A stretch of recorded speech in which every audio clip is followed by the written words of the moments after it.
हाँ जी, in this chapter fair trial, what is the meaning of fair trial? is impartial judgment. Ultimately वैसे simple देखा जाए तो impartial judgment, but according to long question of 5 marks you have to explain in detail and you have to write 5 different statements or 5 different lines. First of all, write down some of the name of the students. Gundeep, Kunal. Gundeep और कुणाल के name note करो. They will not sit properly and they will not listen the chapter.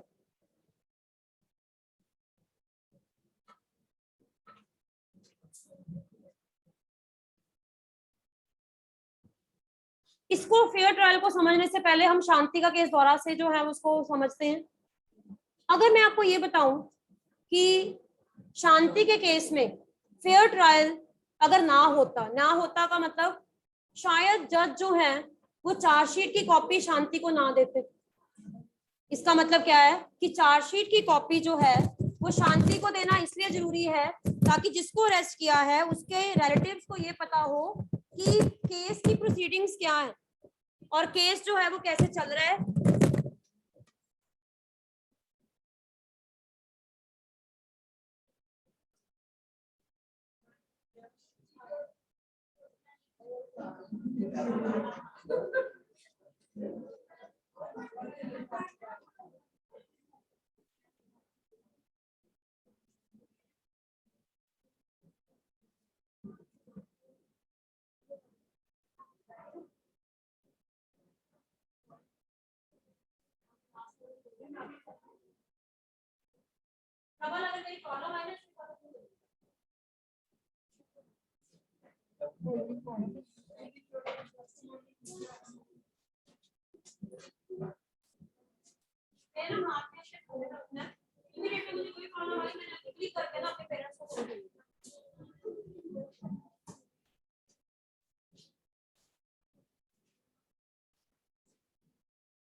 हाँ जी, शांति के case में अगर शांति को chargesheet ना मिलती, चार्जशीट की कॉपी ना मिलती, इसका मतलब क्या है कि उसके रिलेटिव्स को नहीं पता कि उसके साथ उसके केस में या उसकी एफआईआर में क्या क्या लिखा गया.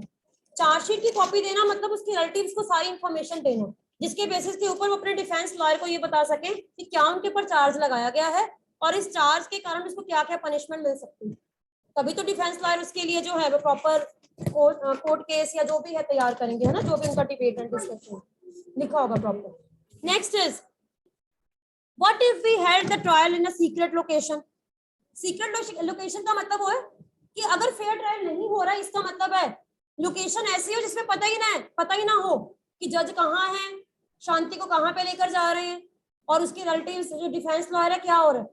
फेयर ट्रायल का मतलब आपने टीवी में देखा होगा हमेशा जज होते हैं, लॉयर्स होते हैं और सामने कॉमन पब्लिक के बैठने की जगह होती है. इसका मतलब है कि उसके रिलेटिव्स जो हैं वो प्रॉपर कोर्ट की जो हियरिंग है उसको क्या कर सकते हैं, सुन सकते हैं. ठीक है, सीक्रेट लोकेशन नहीं होती, प्रॉपर कोर्ट रूम में वहां पे रिलेटिव्स के बैठने की प्रोविजन होती है ताकि रिलेटिव्स को भी पता हो कि कोर्ट की प्रोसीडिंग या केस की प्रोसीडिंग जो है वो आगे क्या चल रही है. What if did not Shanti's lawyer not to question the witness. क्या होता अगर शांति का जो लॉयर है वो विटनेस को क्वेश्चनिंग ही ना कर पाए.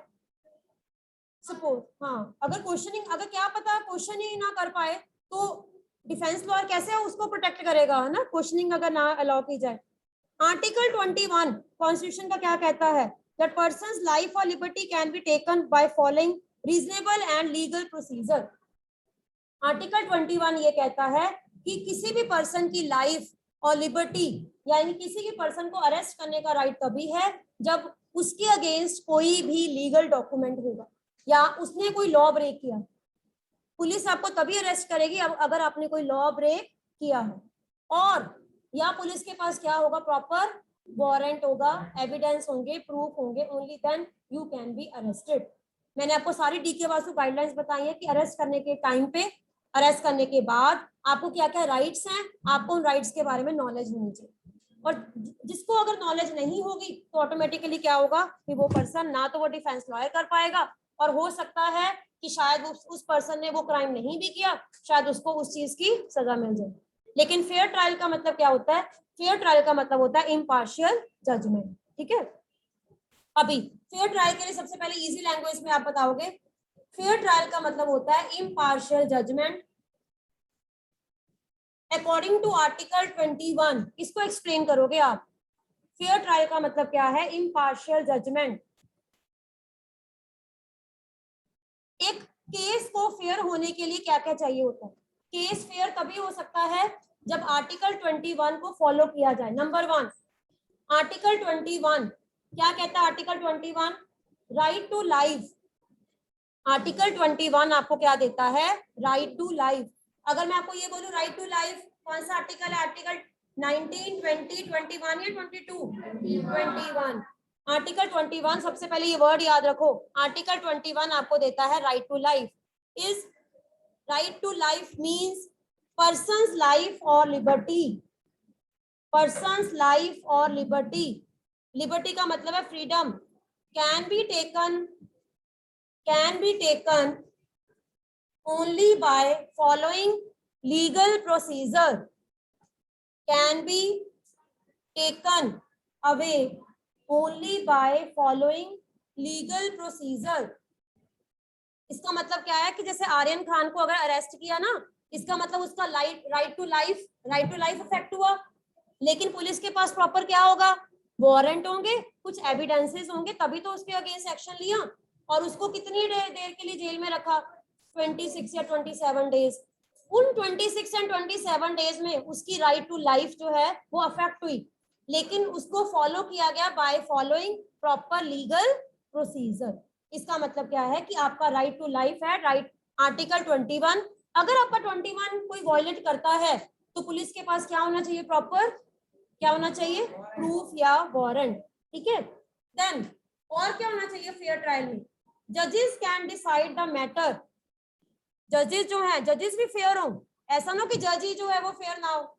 जजेस can decide the matter only on the basis of evidences. Evidence का मतलब क्या होता है? जो जज के सामने प्रूफ दिखाए गए। जजेस can decide the matter only on the basis of evidences and witness. Witness कौन होते हैं? जो गवाही देते हैं। एविडेंस का मतलब होता है कोई भी प्रूफ। जजेस को एविडेंसेस एंड विटनेस के बेसिस के ऊपर ही अपनी जो है वो जजमेंट देनी होती है, तभी ट्रायल फेयर होगा। नंबर 1, ट्रायल फेयर क्या कैसे होगा? Right to life. Right to life जो है article 21, article 21 right to life जो है, अगर किसी पर्सन को अरेस्ट करना है तो उसके लिए क्या चाहिए? लीगल प्रोसीजर फॉलो किया जाए। नंबर 2, जज जो है वो क्या करें? प्रॉपर एविडेंसेस को देखें, वेरीफाई करें और विटनेस को ध्यान से सुने और प्रॉपर जजमेंट आप उनको सुनकर ही दी जाए। Third, fair trial is a trial conducted. Trial तभी फेयर होगा जब उसको प्रॉपर कोर्ट रूम में किया जाएगा और इम्पार्शियल वे से किया जाएगा। ऐसा नहीं कि कहीं भी कर सकता है। ठीक है, इसका मतलब क्या है? Fair trial is a case. Case का मतलब ट्रायल, मतलब ट्रायल का मतलब केस ही होता है।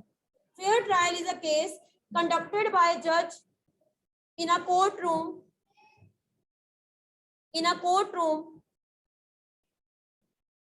a fair manner। वो कोर्ट रूम में ही होता है, ऐसा नहीं कि जज कहेगा मेरे घर पे आ जाओ या कहीं भी आ जाओ। कोर्ट रूम में प्रॉपर लीगल प्रोसीजर होगा। फेयर ट्रायल इज ट्रायल और केस कंडक्टेड बाय द जज in a court room in a impartial way. Impartial way का मतलब होता है कि वो इम्पार्शियल हो, किसी भी दोनों पार्टी जो है उनको ध्यान से सुने।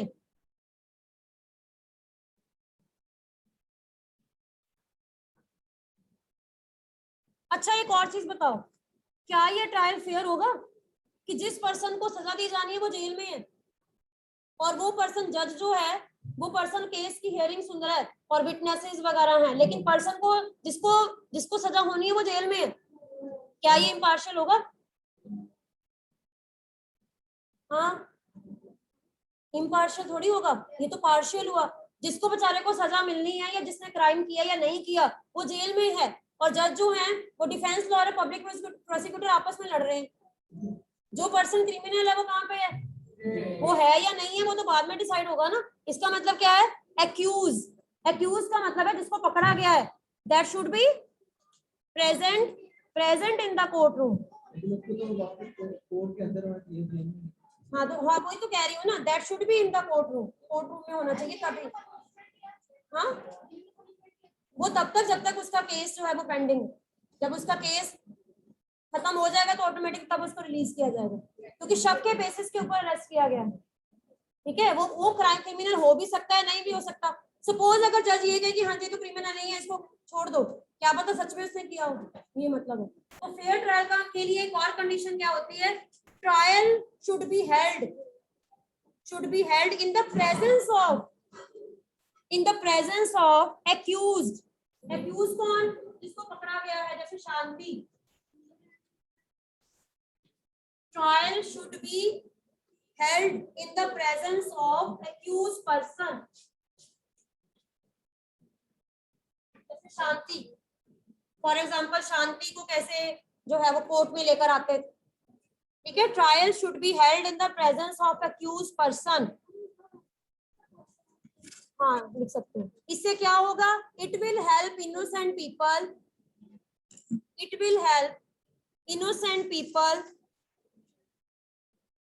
against injustice। It will help innocent people against injustice। ये हेल्प करेगा ताकि इनोसेंट पीपल जो हैं उनको प्रॉपर जस्टिस मिले, उनको इनजस्टिस ना हो उनके साथ। It will help innocent people against injustice. ठीक है, हाँ जी आगे और क्या लिख सकते हो, अगर तो ये 3 मार्क्स में आता सफिशिएंट है, लेकिन अगर 5 में आए तो और भी पॉइंट्स आप ऐड कर सकते हो। Each person has the right to be treated fairly. Each person has the right to be treated fairly, यानी कि हर पर्सन को इक्वल ट्रीटमेंट मिलनी चाहिए तभी फेयर ट्रायल होगा।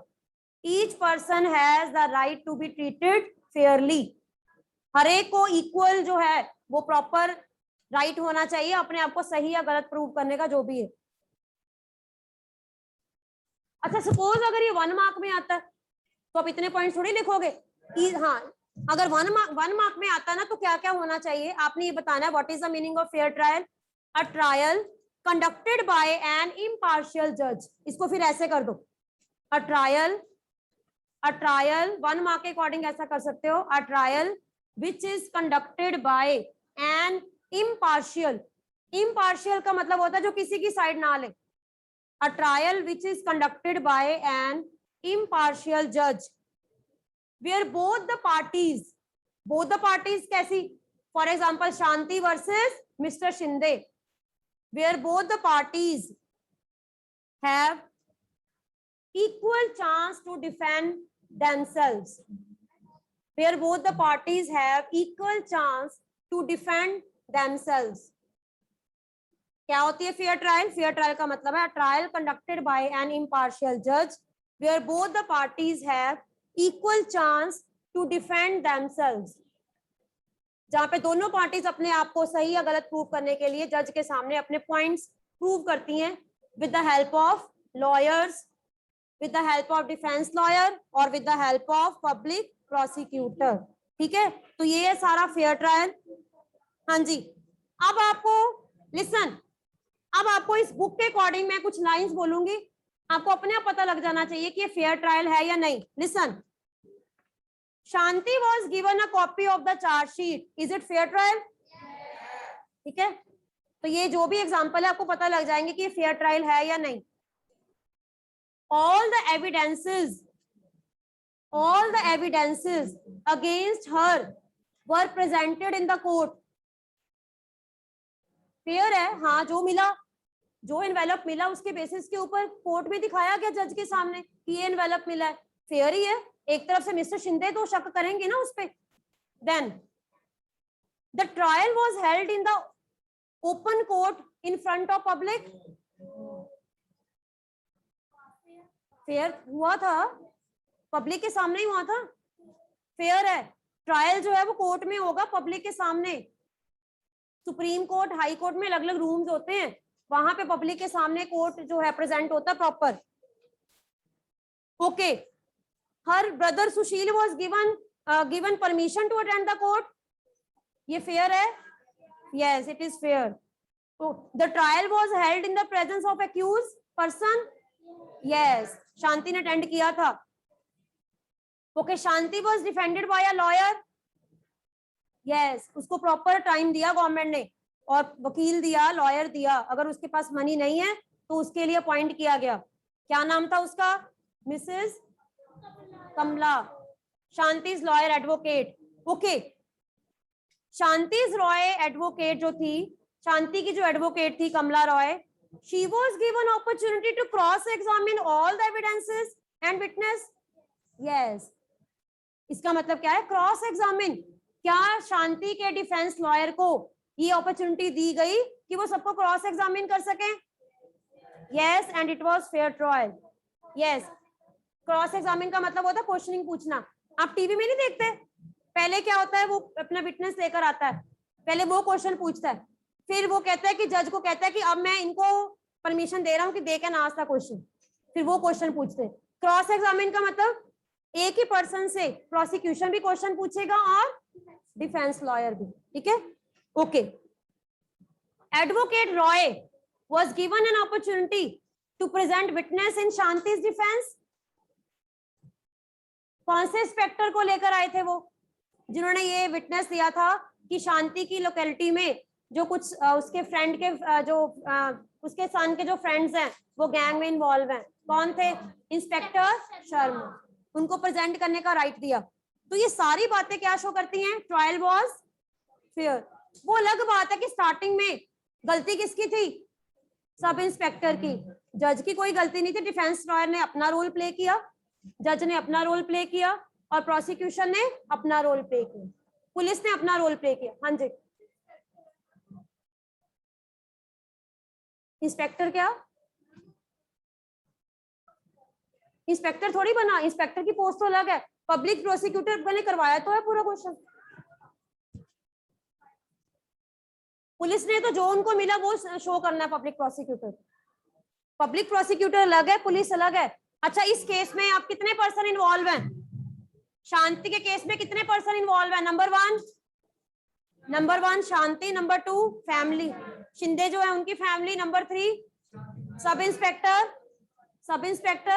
सब इंस्पेक्टर के बाद जज, डिफेंस लॉयर, पब्लिक प्रोसिक्यूटर, उसके बाद डिफेंस लॉयर, इंस्पेक्टर शर्मा ने एंड किया अपनी विटनेस देकर और सारा केस चेंज कर दिया. And in the end Shanti was given bail नहीं, शी वाज रिलीज. केस खत्म हो गया, रिलीज कर दिया. बेल और रिलीज का फर्क क्या है? हाँ, सुनो ध्यान. अच्छा सुनो, बेल का मतलब पता बच्चे क्या होता है? बेल का मतलब है कि केस अभी चल रहा है, जब तक केस चल रहा है चाहे उसको 1 साल लगे, 2 साल लगे, 5 साल लगे, 10 साल लगे, इन द मीन टाइम जिसके अगेंस्ट केस चल रहा है, कोर्ट जब भी उनको बोलेगा उनको कोर्ट में आना पड़ेगा और प्रॉपर पुलिस को ये नोटिस दिया जाएगा कि उनको अरेस्ट करके घर से लेकर आओ कोर्ट रूम. उसको बोलते हैं बेल पे होना, जमानत में होना. तब तक वो पर्सन ना सिटी छोड़ के जाएगा ना कंट्री छोड़ के जा सकता है. उसके जो भी उसके पर्सनल डॉक्यूमेंट्स होते हैं वो पर्सनल डॉक्यूमेंट्स किसके पास रहेंगे? कोर्ट के पास या पुलिस के पास. केस खत्म होना मतलब केस खत्म हो गया. केस खत्म होना मतलब है कि पर्सन के जो है, जो भी उसके ऊपर चार्जेस लगे थे उनको फ्री कर दिया. Now person is free to move anywhere. ये होता है बेल. अच्छा, एक और चीज आपको पता है, आर्यन खान के केस में इसकी सिक्योरिटी किसने दी है? वेरी गुड, ठीक है. फ्रेंड ऑफ शाहरुख खान, जूही चावला, उन्होंने सिक्योरिटी दी है. सिक्योरिटी का मतलब क्या होता है कि उन्होंने प्रॉपर कितने पेजेस हैं, जिन पेजेस को उन्होंने कंडीशंस को पढ़ा और कंडीशन पे साइन किया कि कल को अगर कुछ भी गलत होता है I will take the responsibility. गलत मतलब अगर वो कंट्री छोड़ के चला जाता है या सिटी छोड़ के जाता है या कुछ भी रॉन्ग करेगा जो पुलिस ने उसको बोला है या कोर्ट ने बोला ना करने को, और मनी भी दी होगी, इसको बोलते हैं सिक्योरिटी. तो बेल के लिए मैंने को बताया था ना. अच्छा, आपने ये पढ़ा था, शांति के ब्रदर को पुलिस ने क्या कहा था? क्या लेकर आओ? Defence lawyer. लेकिन उससे पहले क्या कहा था बेल के लिए? Surety and security. लेकिन उसके केस में किसने उसकी श्योरिटी एंड सिक्योरिटी नहीं ली। तो इसके केस में, आर्यन खान के केस में किसने ली श्योरिटी एंड सिक्योरिटी? तो ये होता है, हम ये कहते हैं ना कि पुअर पीपल एंड की श्योरिटी कोई नहीं लेता, लेकिन रिच पीपल एंड की श्योरिटी एंड सिक्योरिटी सारे ले लेते। तो ये हमारी कंट्री में कहीं ना कहीं हम ये कह सकते हैं कि कुछ अनइक्वल जो है वो इम्बैलेंस है। ठीक है, ओके, तो that was all about the fair trial. ठीक है, आगे देखो बच्चे, आपके बुक में नहीं बेटा कुछ न्यू टर्म्स हैं, ये न्यू टर्म्स आपको 1 मार्क क्वेश्चंस और एमसीक्यूज के लिए लर्न करनी है। आप बच्चों को सबको इनका मीनिंग क्लियर होना चाहिए। नंबर 1 सबसे पहले है एक्यूज। एक्यूज मतलब मैंने आपको बता दिया, फॉर एग्जांपल शांति, जिसको क्रिमिनल समझकर पुलिस ने अरेस्ट किया और कोर्ट में प्रेजेंट किया जाता है। In this chapter it means person who is tried. Tried का मतलब यहाँ पे ये नहीं कि जो चीज हम ट्राई करते हैं, ट्राइड का मतलब है अरेस्ट बाय पुलिस, या जिसके ऊपर कोई केस चल रहा है। Person tried bye a court for a crime, जिसके ऊपर केस चल रहा है उसको बोलते हैं एक्यूज। अब आ जाओ कॉग्निजेबल। क्या मतलब होता है कॉग्निजेबल का? An offence. ऑफेंस का मतलब होता है कोई भी crime for which the police may arrest the person without a permission of the court. ये कुछ ऑफेंस ऐसे होते हैं जिसमें पुलिस किसी भी पर्सन को कोर्ट की परमिशन के बिना अरेस्ट कर सकती है। सपोज मर्डर, एग्जांपल लिख लो, for example murder, theft, kidnapping. For example murder, theft and kidnapping. Non cognizable क्या हुए? जिनके लिए क्या चाहिए? Permission. Non cognizable is the offence for which the police need permission of the court. ये permission, ये कुछ केस जो है वो होते हैं, कईयों को कॉग्निजेबल कहते हैं, कईयों को नॉन, ये कैटेगरीज होती हैं। नेक्स्ट आ जाओ, what do mean by cross examine? Cross examine का मतलब क्या होता है? Refer to the questioning in which witness can be asked question by both, दोनों ही, डिफेंस लॉयर भी and public prosecutor. Cross examine का मतलब क्या होता है? Defence lawyer and public prosecutor can ask any question. Clear? Next is detention. Detention का मतलब होता है act of being kept in a illegal custody by the police. Detention का मतलब क्या है? जब पुलिस किसी भी पर्सन को बिना प्रूफ के या बिना कोर्ट की परमिशन के अगर अरेस्ट कर ले, उसको क्या बोलते हैं? डिटेंशन। ये पुलिस भी कर सकती है या कोई पर्सन किडनैप कर सकता है, जैसे किडनैपिंग को भी डिटेंशन कहते हैं।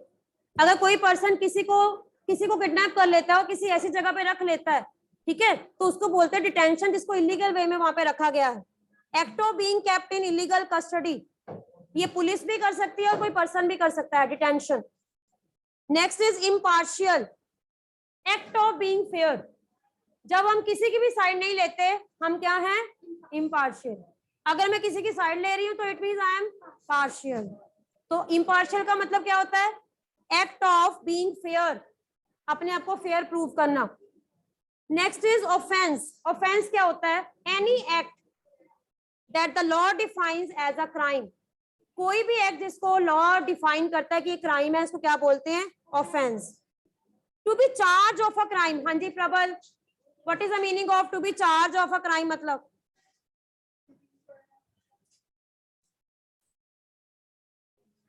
To be charge of a crime, क्या मतलब है इसका?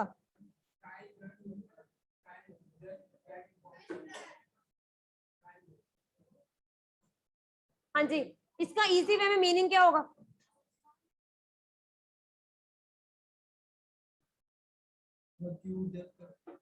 उसको रिटर्न क्या देना? इंफॉर्मेशन। चार्जशीट। चार्जशीट का मतलब है उसी पर्सन को रिटर्न फॉर्म में देना कि आपके अगेंस्ट क्या हो रहा है? केस फाइल हो रहा है। शांति को चार्जशीट दी गई ना कि आपके अगेंस्ट केस फाइल हो रहा है, इस दिन आपको जो है आपके रिलेटिव जो हैं वो फेयर ट्रायल नहीं होगा। फेयर ट्रायल का मतलब पर्सन नहीं जा रहा, तो ऐसा तो इलीगल हो गया, उसका केस ही वीक हो गया, फिर ये मतलब है। हाँ जी, विटनेस कौन होता है? Witness, sit down. हाँ जी, विटनेस मतलब जो एविडेंसेस देते हैं, witness person who is called upon in court. Shanti के केस में विटनेस कौन था? आस्था क्या हो रहा है? शांति के केस में विटनेस कौन था? इंस्पेक्टर शर्मा वॉज विटनेस, जो किसी भी केस का फर्स्ट हैंड अकाउंट देता है। फर्स्ट हैंड अकाउंट का मतलब होता है जो उसने देखा, जो भी उसके बारे में सुना, या जो भी उसने वहां पर जो भी उसको मिला, ठीक है, या जो भी उस बारे में जो जानता है, उसको बोलते हैं विटनेस। हाँ जी, अब आ जाओ roll. Okay, write down 4 words, hurry up in your rough notebook. Police, police, public prosecutor, third is defense lawyer, and fourth is judge. Now here is a list. Here is a list of all the functions. You have to match कौन कौन से जो 4 parts में किसका function क्या है, ये आपको अलग अलग दिए हुए हैं, आपने इनको मैच करके बताना है। इनमें से पुलिस का रोल क्या है, पब्लिक प्रोसिक्यूटर का क्या है, डिफेंस लॉयर का क्या है, एंड जज का क्या है। Hurry up, your time starts now. You have to match according to these 4 names given in the list on left hand side.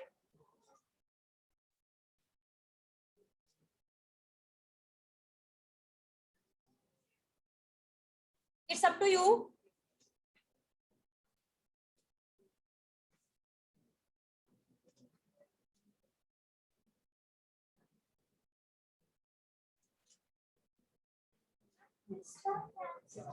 ये छोड़ दो, फिस्टा फैन छोड़ दो, ये तो वैसे है। Hurry up. आपको कोई भी एमसीक्यू आ सकता है, 4 स्टेटमेंट्स विल बी गिवन, और उनमें से आपको ये बतानी है, आपको या फिर एक स्टेटमेंट दी होगी, आपने बताना है किसका रोल है, ये पुलिस का रोल है, पब्लिक प्रोसिक्यूटर का है, जज का है, या किसका है। अब क्लियर कट होना चाहिए। ये कैसा फिर वाला छोड़ दो, ये तो फैन की काम होती है, ये पॉइंट छोड़ दो।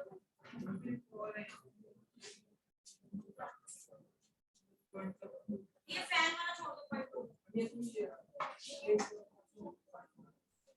ये तो होगा। आप खुद सोचो, मैं एग्जांपल दे रही हूं आपको, ये जानबूझ के करना है।